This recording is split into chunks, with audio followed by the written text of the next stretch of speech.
Folks, it's my coach used to say it's go-to time. It's go time now.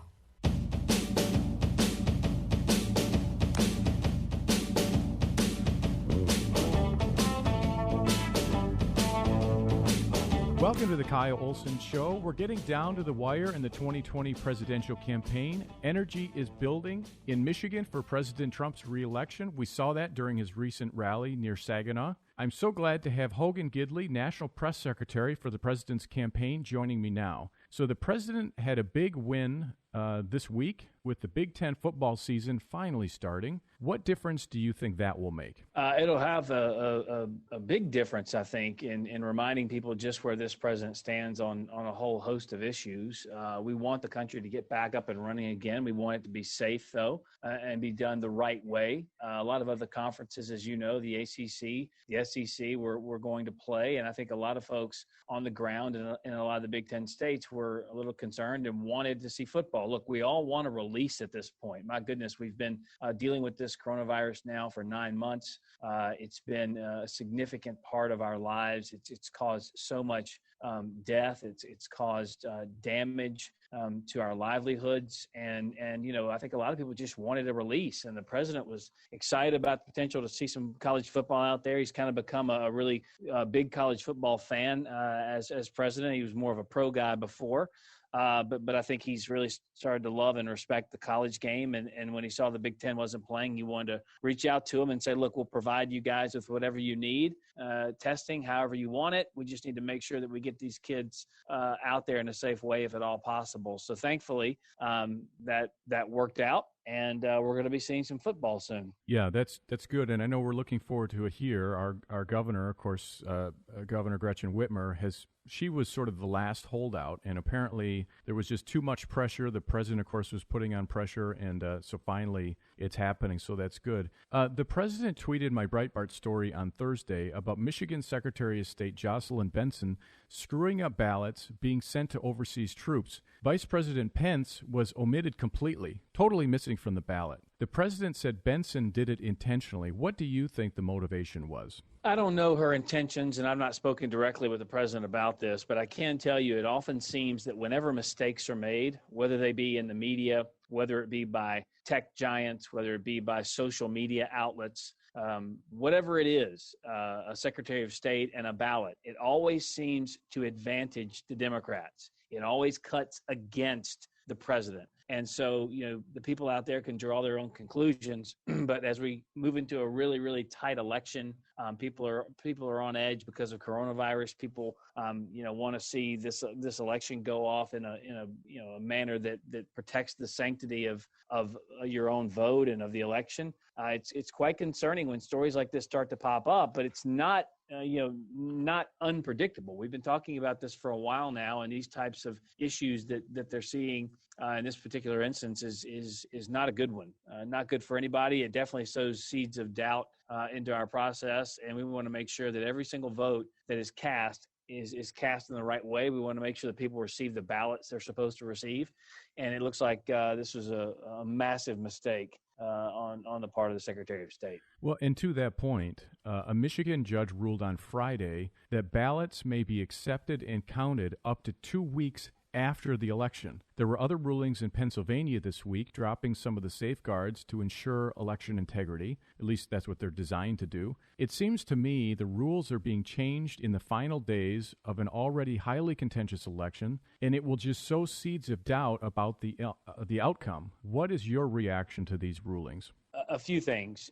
Democrats always accuse Republicans of doing things they themselves are actually guilty of doing. For example, they said this president colluded with Russia. That wasn't true, but the Democrats used a dossier from Russia and used British intelligence to attack the president. So they were the ones colluding. Second is they say things like President Trump will never accept the results of an election, but it was Hillary Clinton who never accepted the results and actually told Joe Biden openly and publicly that he should not concede to Donald Trump if he loses the election. Here is no different. They've accused this president of trying to move the date of the election. That's not true. But they themselves are suing in at least 10 states to try and get votes counted after Election Day. And what you just pointed out is a great example of that. Nevada has codified it into law. So you can get the ballot and vote on Wednesday, conceivably, as long as you get it in by Friday in Nevada. And it looks like Michigan is doing some of the same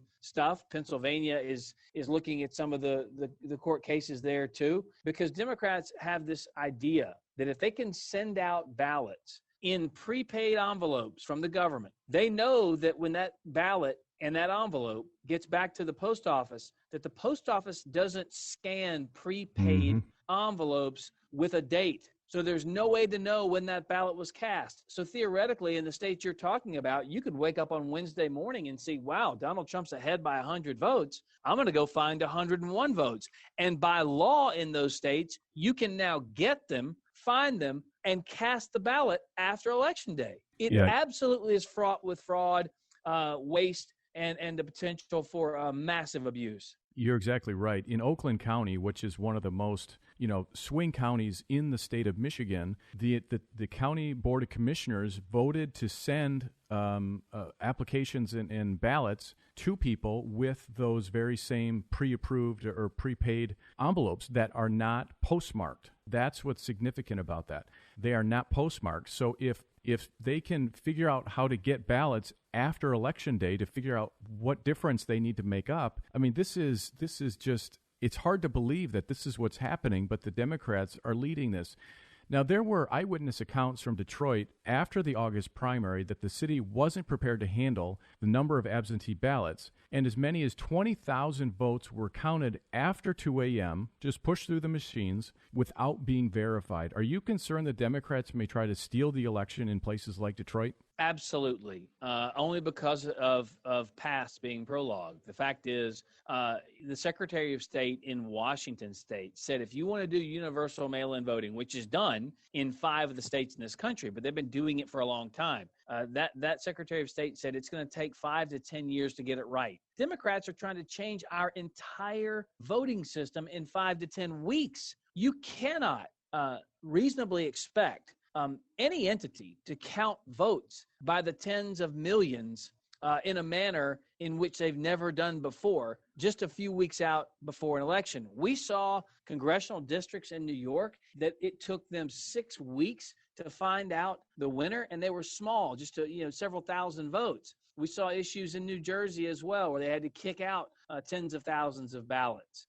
That's just with a handful of people voting in congressional districts. When you make this thing nationwide and you start just sending out ballots in the mail, there was an instance just the other day where someone got 2 ballots. I believe it was in North Carolina. This is going to happen, and it's going to be a problem, and it's going to sow massive doubt in the outcome of this election. But again, it's as though the Democrats use their accomplices in the media to push a narrative, as a smokescreen of here's what they are doing while it's the Democrats who are working to upend our election system. It's egregious, and I want people like you and others to continue to call them out and show exactly what they're doing in the shadows. So what is the Trump campaign doing to try and preserve election integrity? Well, we are in these states that they are suing us, and we are fighting back. We're winning a lot of these cases as well, trying to protect the integrity of our election system. That's something we've been a part of for a long time. I know over at the White House before I left and came to the campaign, they had focused so greatly on foreign interference and preventing that from happening again when the Biden administration just didn't even think twice and let it happen. This president put a whole of government approach in place to prevent foreign entities from attacking our election system, including adding in the FBI, Department of Homeland Security, and others to pressure test, machines at local levels so that it would be safe and secure. But now it's like that joke or that horror movie. The calls coming from inside the house. The Democrats are now doing this, in this country, and that's a serious problem. And we're onto it, and we know we're not going to let it happen. We're fighting in all these states, as I mentioned, in court, and also exposing the Democrats for what they're trying to do. They can't get away with this. We won't let them get away with this. And if enough people revolt, they'll understand that they have to put on an election that is free and fair, and that allows every single person who casts a vote for that vote to count. Hogan Gidley, thanks for joining me today. Thank you so much for the time. I appreciate it.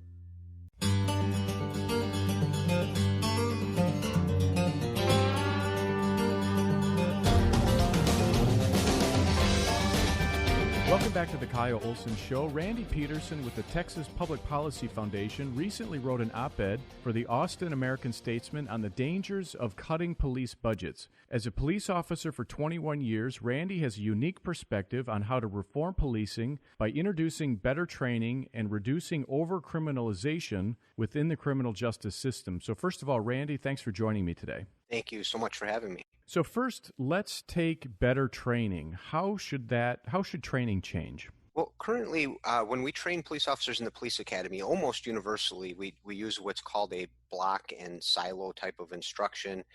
There's been recent research out about this by Force Science Institute that shows that almost all police academies do training this way. And what happens is, particularly in physical skills, we teach a block of instruction. Let's say we give them 40 hours, right? 8-hour days, five days, 1 week of defensive tactics training. That's what we would call our physical skills training. And they learn a whole bunch of different techniques, and then we move on to a different topic. Well, that kind of instruction works just fine in an academic setting, right? If we're teaching penal code or traffic code or something like that. When we're actually teaching physical skills, these physical skills are very, very perishable. And by the end of the training academy, the research shows that a lot of recruits don't retain almost any of what they learned during their defensive tactics training. And I liken it to, I was a wrestler in high school, and I said our coach didn't bring us in, the first week of September, give us a week of practice, and then say we'll see you in November at the first meet. That it didn't work that way. We did much shorter, intense, but frequent exposures to the training, right? We trained every day for about an hour and a half to 2 hours. If we did that in the police academy, right, where we did shorter instruction, longer exposures, made it more real, and integrated it with all of de-escalation, communications, and all of that, we would see a whole different product. So then ideally, and obviously every situation is different in when engaging a suspect or whatever, but overall, how would that change the system? Well, it would change the system without requiring any new Supreme Court decision, right? Right now, the landmark case that governs police use of force is Graham versus Connor, and it establishes the floor, right? A reasonableness standard. What is reasonable? And they look at it as an objectively reasonable standard because it's meant to be evaluated in the eyes of a similar officer with similar training in similar circumstances. Well, if your officer is ill-equipped, untrained, has no confidence, and is unskilled, then their decision to escalate force all the way up to shooting in some situations might very well be reasonable, right? As opposed to a skilled, confident officer who doesn't have that sense of fear in a lesser situation.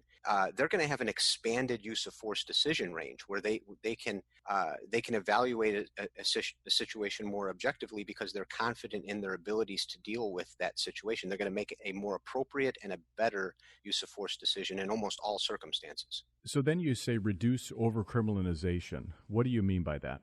When we talk about over-criminalization, we talk about the criminalization of all kinds of things, most of which have little or nothing to do with public safety, right? The Eric Garner case in New York is a classic example of that, right? Mm-hmm. Here we had a man who was being arrested for selling loose cigarettes. I mean, to those of us outside of a major city, we might not even understand why that would be an issue, right? But the city wants its money, and they've now they want the tax money from the sale of these cigarettes, and so they send out who else but the police to enforce that, right? We've made them revenue generators and or tax collectors or tax enforcers at some point in doing that. Now, no legislator signed that law thinking that someone would at any point die over the enforcement of that, right? That's not they don't consider that. But when you look at it from a police perspective, the reason that someone is being arrested becomes a very secondary consideration once they start resisting that arrest. Right now, we're at a whole different level, and the police do not have to stop trying to arrest somebody because of perceived or anticipated or actual resistance. They are going to make the arrest and escalate it to wherever the suspect escalates it to. So there is the very good possibility that in any sort of criminalized statute being enforced, that it could escalate to the level of deadly force. And I don't think that a lot of legislators consider that when they make some of these laws. Mm. So take me into a situation like that. Eric Garner's a good example. I think George Floyd might be another example. Take me into a situation where you have several officers. It's not like it's one person against the suspect, but you have several officers either working together or someone is sort of taking the lead. But take me into that situation where it is escalating to the point where I don't know if I'd say it's out of control, but quickly, things are sort of getting out of control. But what would be the proper response in a situation like that to not get to the point where the person's life could potentially be in danger? Yeah, both of those examples are hard to use on that one, because the application of deadly force in both of them, if it was there, and we don't know that for sure, particularly in the George Floyd one, the application of deadly force doesn't appear to have been meant to be deadly force, right? I mean,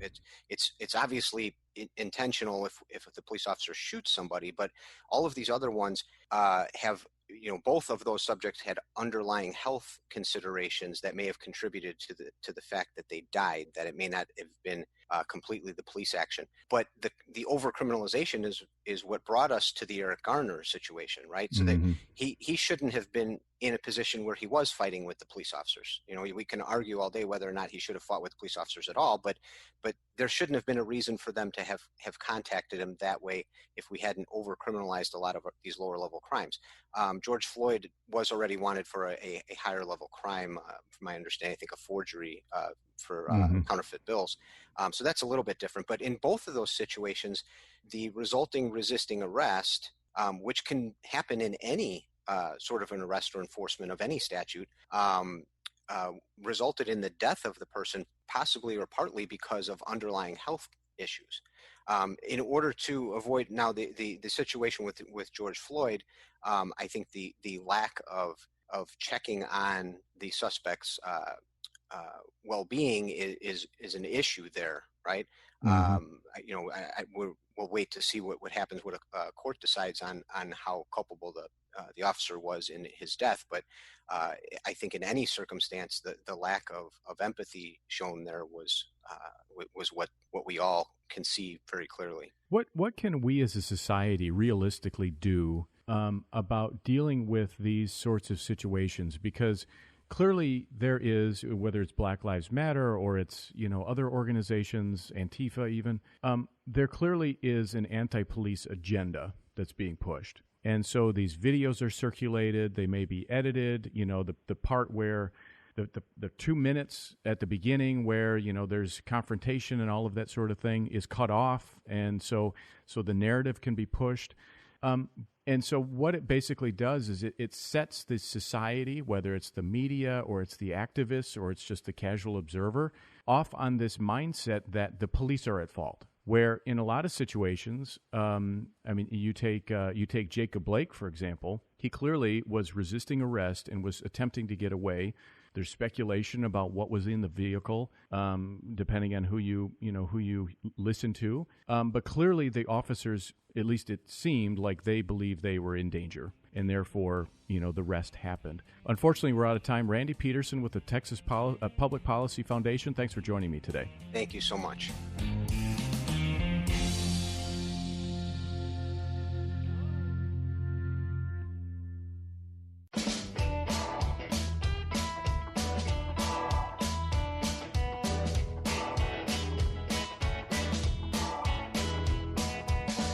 Welcome back to the Kyle Olson Show. I'm joined now by J. Christian Adams from the Public Interest Legal Foundation. We're going to talk about a chilling new report his organization just released. But first, I wrote at Breitbart this week about the Michigan Secretary of State, Jocelyn Benson, screwing up ballots intended to be sent to troops. You may have seen this. The ballots listed President Trump's running mate is Jeremy Cohen. Cohen is running for vice president on the Libertarian ticket with Joe Jorgensen. Mike Pence was completely omitted from the ballot.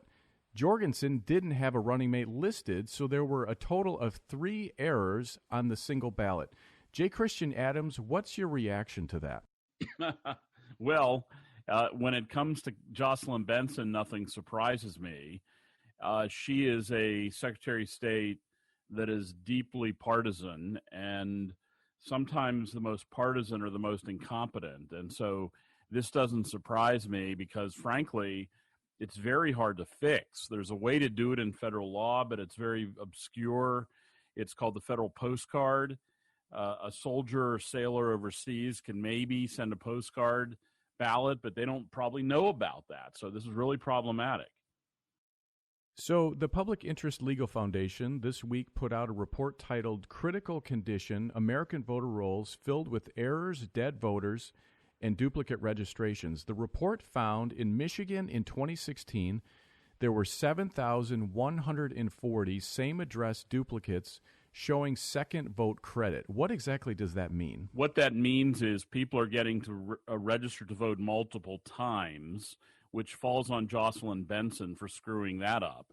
And not only are they registering multiple times, they're casting multiple ballots.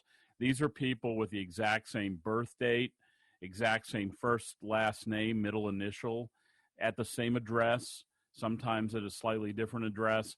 Michigan voter rolls are a mess, and that's exactly why Michigan should not be doing mail balloting until they clean up their act. It's a disaster. We sued Detroit and found all manner of chaos, which I'm sure surprises everybody, on the voter rolls there. I mean, there was voter registration without addresses, just like down the block, or no first names, or people who showed they were born in 1823. It was just a disaster. So what steps should a state like Michigan take to try and clean that up? Okay, here comes the magic moment, Kyle. Here comes the very complicated and sophisticated and expensive process that they could do that we did. Sort your voter rolls by address. How about that? Put them in an Excel spreadsheet and sort them by address and see who's all crammed into one house. That's something state election officials never seem to think of, and that's one of the ways that we were able to catch so many duplicates on the rolls. And all you got to do is sort it by address. We did that for Detroit, and we found just insane numbers of people registered to vote more than once. So I want to make sure I understand this correctly. So when you have a Rock the Vote is out on a campus and they're saying, register to vote, and a student at Michigan State says, okay, I'll register to vote. And so they register to vote. They put in their address in East Lansing, but they live in Detroit. Does that sort of supersede? Does the East Lansing supersede registration supersede Detroit, or are there suddenly two registrations? How does that work? Well, it's called an intrastate registration, and usually, if it's through DMV and things are being done correctly, and that's the big if, Kyle. If things are being done correctly, then the state will detect that this is a duplicate registration and move the Detroit registration to East Lansing. Unfortunately, what's actually happening is it's not happening, is that the new registration is just set up as a second one. And so, Joe Sophomore at Ann Arbor, who lives in Bloomfield Hills, is registered in Bloomfield Hills and in Ann Arbor. So going back to the duplicates, your report found 7,140 same address duplicates. That's significant because in 2016, there was a 10,704 vote difference for Donald Trump. And if the polling is any indication, Michigan, Ohio, Florida, North Carolina, etc., this potentially is going to be razor thin. And then if you think about, and I interviewed Bob Cushman, who was an observer in Detroit during the vote counting process when there was just chaos when they were counting absentee ballots. And he said as many as 20,000 ballots were just inserted into the machine without being verified. What needs to be done to try and stop that sort of thing? Well, look, it's not going to be stopped because that's the kind of thing Jocelyn Benson likes to see. And she's the only person who has the power to stop it by issuing clear orders to Detroit, which is like trying to tell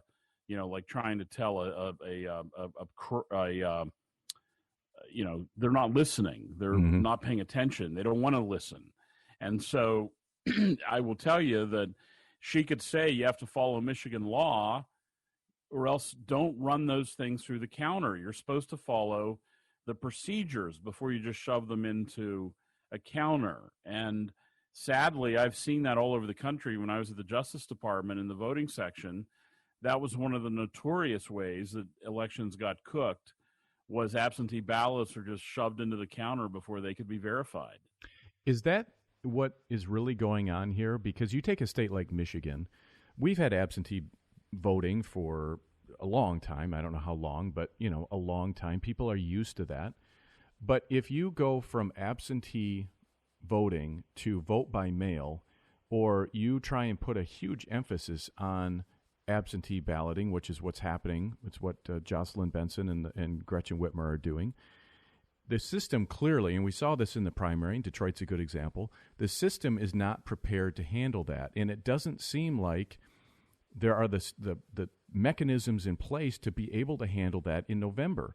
So if there's chaos in a state like Michigan, and it's not clear who won the state, and then they declare a winner, but then, maybe somebody else won in Detroit, and it's just sort of chaos. How do you undo a declaration of a winner? How do you, basically undo days after the damage that was done and the chaos that was created?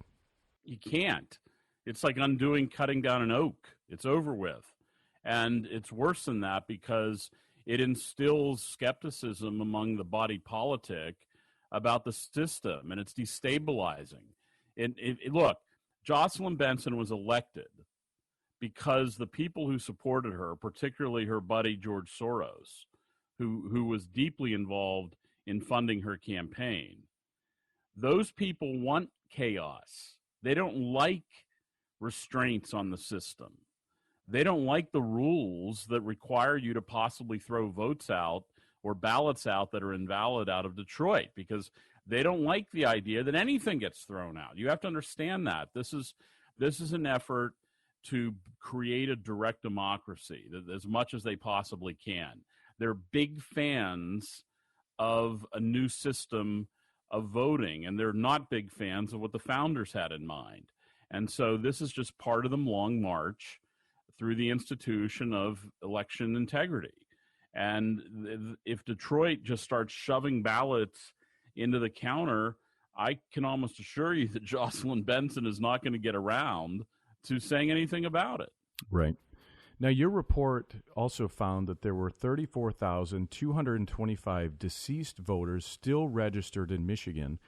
I wrote a story for Breitbart right after, it was maybe a week after the primary election in August, where 846 absentee ballots, were not accepted because the voter was dead. But you're finding that over 34,000 deceased voters are still registered. Why does that matter? Well, it especially matters in any place where you have this movement toward vote by mail. That's where it matters the most, is just sending. And plus, don't forget, it matters because Jocelyn Benson sent out vote by mail applications to every registered voter, some of whom are dead. And so what does it do? It invites people to say, aha, look, they don't know my brother, my son, my father is dead. Maybe I can just fill out this application. I'll get to vote twice. On top of that, you have U.S. attorneys, even under the Trump administration, who are too afraid to prosecute voter fraud because the FBI officials are either ideologically opposed to prosecuting voter fraud or they're incompetent because they don't know how to do it. And you have a mix of combustion waiting where you have these ballots or these applications going out to the dead people you just talked about, Kyle, that are still on the rolls. Again, the Public Interest Legal Foundation report is titled Critical Condition, American Voter Rolls Filled with Errors, Dead Voters, and Duplicate Registrations. I encourage everyone to read it. Figure out what your local clerk, your Secretary of State, what they are doing to ensure election integrity. J. Christian Adams, thanks for joining me today. Thank you, Kyle. Take care.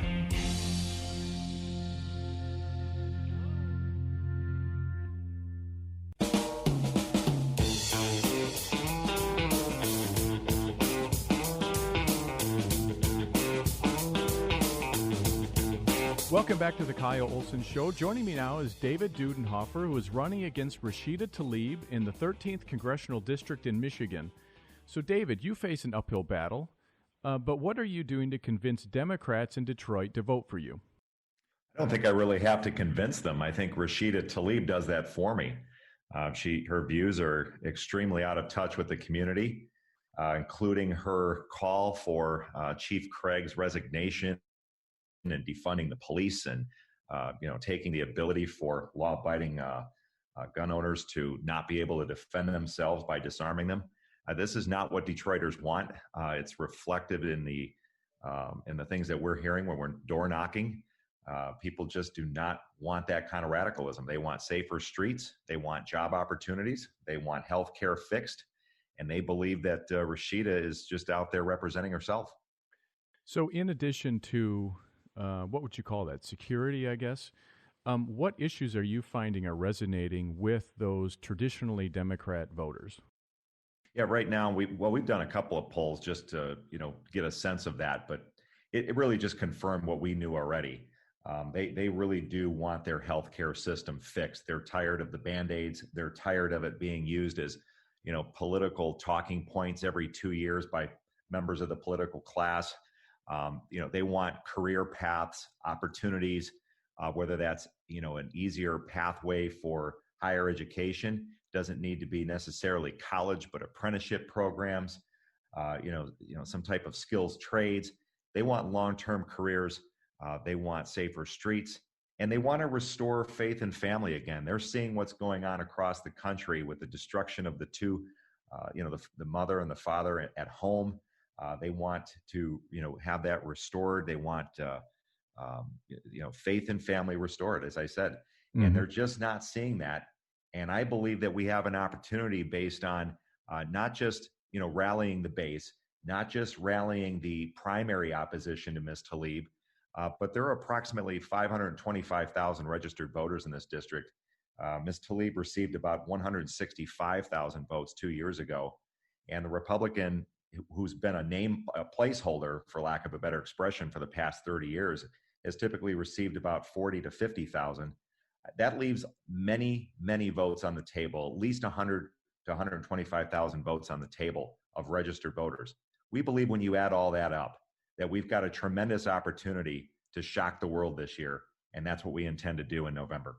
Well, and it seems to me, in addition to those issues, that school choice is another one, because you have kids going to Detroit public schools or, various other school districts, either in your district or around the state and the country.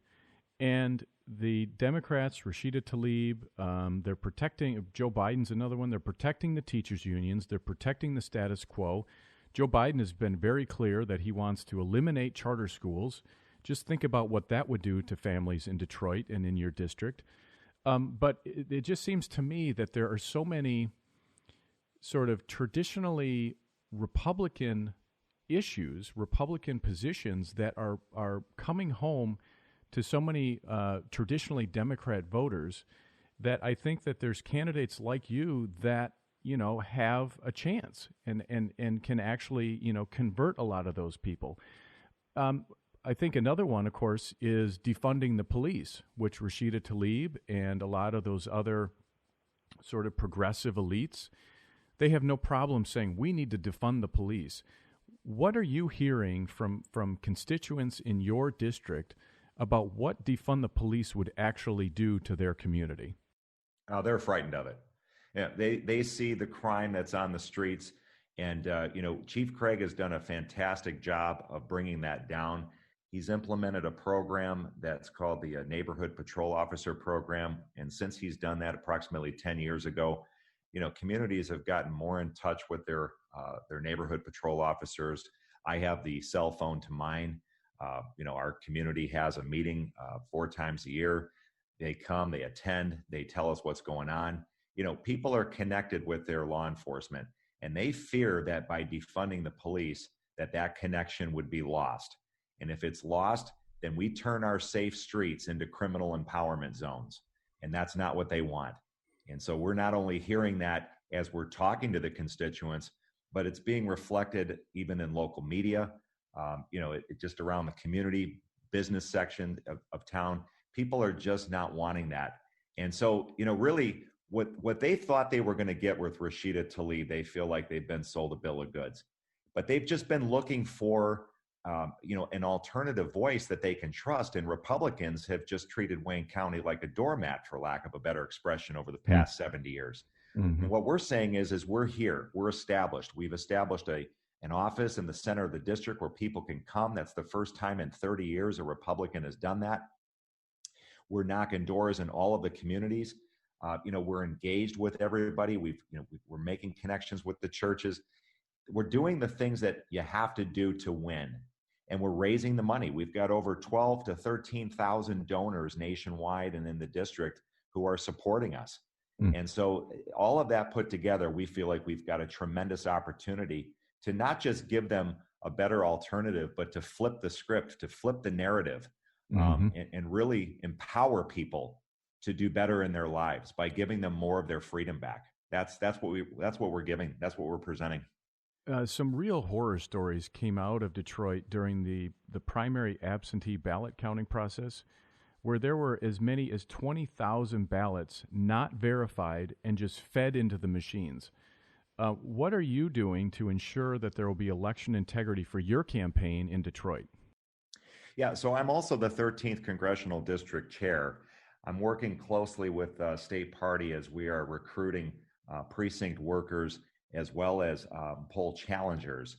And then the State Party is assembling a team of attorneys that are quite familiar with election law so that we have access as poll workers and as challengers, we have access to these attorneys where we can, report what we're seeing in real time.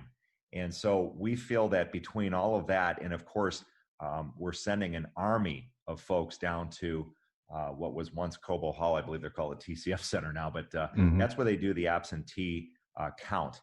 And what we find is we have temp workers there doing their very best, but there's 2 workers per precinct. I've worked this before. Sometimes they can't even get an accurate count on a total vote, much less, which party got the most votes. So what we need is people to be there who are, competent and are also watching over to make sure that what they're seeing is legitimate and they're not seeing any attempt at election fraud. I believe it takes participation. And so we've been encouraging that through our office. And we believe we'll have a sufficient number of people to cover what needs to be covered. Are you concerned that Democrats may try to steal the election in Detroit? Well, there's always a concern of election fraud when you see something like what we saw with the so-called misprint of having the Libertarian vice presidential candidate on some ballots with the Republican nominee, President Trump. So that's of a concern. But we're also seeing signs that they realize that they're under the microscope as well. The election folks in Wayne County have also reached out to Michigan Republican Party and asked them for help. That's not something that we've seen in the past before. So we believe that this year presents an opportunity, but as I said, the way to guard against that is participation. And so if folks are concerned and they have the time and they can give that time, then I would encourage them to participate in the process and do their part to help ensure that election fraud doesn't take place. In the people that you talk to when you're out campaigning, going door to door and meeting people and that sort of thing, what sort of response do you get regarding President Trump? Well, in this district, it's a plus 32 historically. But that just means that the people who do vote, and they really don't make up the majority, unfortunately, but the people who do vote typically have leaned Democrat. And I really just blame that on just a lack of participation by Republicans over the years. And we're working very hard in this district since I became chair to change that. But it's going to take time, obviously. So I give you a lot of credit for doing that. How can people find more out about your campaign? Sure. They can go to www.dudeforcongress.com. It's DUDE, the number 4, Congress.com. We're also on social media, Facebook, Twitter. I'm also on Telegram. And so folks can find us out there, and we're looking for folks to help us out any way they can. And we believe that if we can put this army together of people that are out there looking for real solutions and not just talking points and rhetoric, then we're presenting something real to the community, Mm-hmm. and we believe that we can be successful this November. Great. David Dudenhofer, who's running against Rashida Tlaib in the 13th Congressional District in Michigan. Thanks for joining me today. Thank you for having me. Thank you so much for joining me today. For more of my work, go to Breitbart.com and find me on Twitter, Kyle Olson 4. Use the same handle for Parler, Kyle Olson 4, KYLEOLSON, and the number 4. This is The Kyle Olson Show.